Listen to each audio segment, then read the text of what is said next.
नमस्कार दोस्तों, स्वागत है आपका आज की हमारी कहानी में, जिसका शीर्षक है पापा का गिफ्ट। एक बहुत ही बड़े बिजनेसमैन का बेटा कॉलेज में अंतिम वर्ष की परीक्षा की तैयारी में लगा रहता है। तो उसके पिता उसकी परीक्षा के विषय में पूछते हैं, तो जवाब में कहता है कि हो सकता है मैं कॉलेज में टॉप करूं। पापा, अगर मैं टॉप करूं तो क्या आप मुझे वो महंगी वाली कार दिला देंगे जो मुझे बहुत पसंद है? तो पिता खुश होकर कहते, हाँ, क्यों नहीं, अवश्य दिला देंगे। ये तो उनके लिए आसान था। उनके पास पैसों की कोई कमी नहीं थी। जब बेटे ने सुना तो वो दुगने उत्साह से पढ़ाई में लग गया।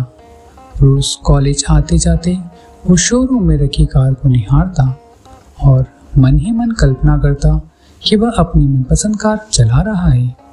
दिन बीतते गए और परीक्षा खत्म हुई। रिजल्ट आया। उसने कॉलेज में टॉप करा था।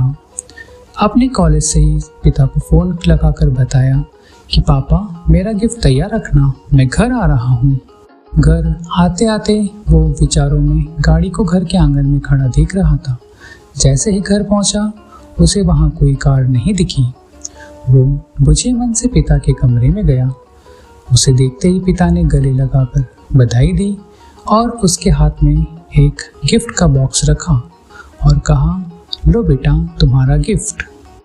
बेटे ने बड़े अनमने दिल से गिफ्ट लिया और अपने कमरे में चला गया। मन ही मन पिता को कोसते हुए उसने गिफ्ट को खोल कर देखा। उसमें उसे रामायण जी दिखी।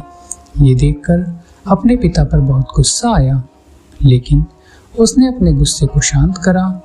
एक चिट्ठी अपने पिता के नाम लिखी कि पापा, आपने मेरी कार गिफ्ट में न देकर ये रामायण जी दी। शायद इसके पीछे आपका कोई अच्छा उद्देश्य होगा, लेकिन मैं ये घर छोड़कर जा रहा हूँ और तब तक वापस नहीं आऊँगा जब तक मैं बहुत पैसा न कमा लूँ। और चिट्ठी रामायण जी के साथ पिता के कमरे में रखकर घर छोड़कर चला गया। समय बीतता गया। पुत्र होशियार था, होनहार था, जल्द ही बहुत धनवान बन गया। शादी की और शान से अपना जीवन जीने लगा। कभी कभी उसे अपने पिता की याद आ जाती, लेकिन पिता से कार न पाने की खींच हावी हो जाती। वो सोचता, माँ के जाने के बाद मेरे सिवा उनका कौन था। इतना पैसा रहने के बाद भी मेरी छोटी सी इच्छा भी पूरी नहीं की। यह सोचकर वो पिता से मिलने से कतराता था। एक दिन उसे अपने पिता की बहुत याद आने लगी। उसने सोचा, क्या छोटी सी बात को लेकर अपने पिता से नाराज हुआ, अच्छा नहीं करा। ये सोचकर उसने अपने पिता को फ़ोन लगाया। बहुत दिनों बाद पिता से बात कर रहा है, ये सोचकर घबराते हुए दिल से रिसीवर को थामे खड़ा रहा। तभी सामने से किसी और ने फ़ोन उठाया और उसे बताया कि मालिक तो 10 दिन पहले ही स्वर्ग सिधार गए और अंत तक तुम्हें याद करते रहे और रोते हुए चल बसे।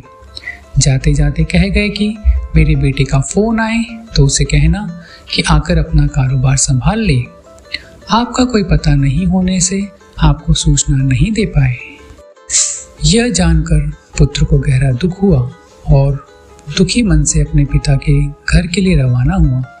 घर पहुंचकर पिता के कमरे में जाकर उनकी तस्वीर के सामने रोते हुए रुंधे गले से उसने पिता का दिया हुआ गिफ्ट रामायण को उठाकर माथे पर लगाया और उसे खोलकर देखा।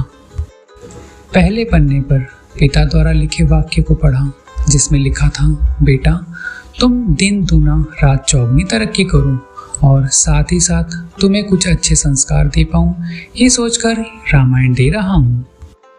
पढ़ते वक्त उस रामायण से एक लिफाफा सरक कर नीचे गिरा, जिसमें उसे गाड़ी की चाबी के बारे में लिखा था और साथ ही गाड़ी का बिल भी रखा हुआ था। कार शोरूम में थी, उसे खुद जाकर लानी थी। उसके पापा ने कार खरीद कर चाबी रामायण जी के साथ उसे दी थी, जिसे बेटे ने नहीं देखा और अनजाने में दुख भोगा। ये देखकर उसको बहुत दुख हुआ और वो धड़ाम से ज़मीन पर गिरकर रोने लगा। तो देखा दोस्तों, हम हमारा मनचाहा गिफ्ट अपनी पसंद की पैकिंग में न पाकर उसे अनजाने में खो देते हैं। इसी तरह भगवान भी हमें अपार गिफ्ट देते हैं, लेकिन हम अज्ञानी उसे पहचान नहीं पाते।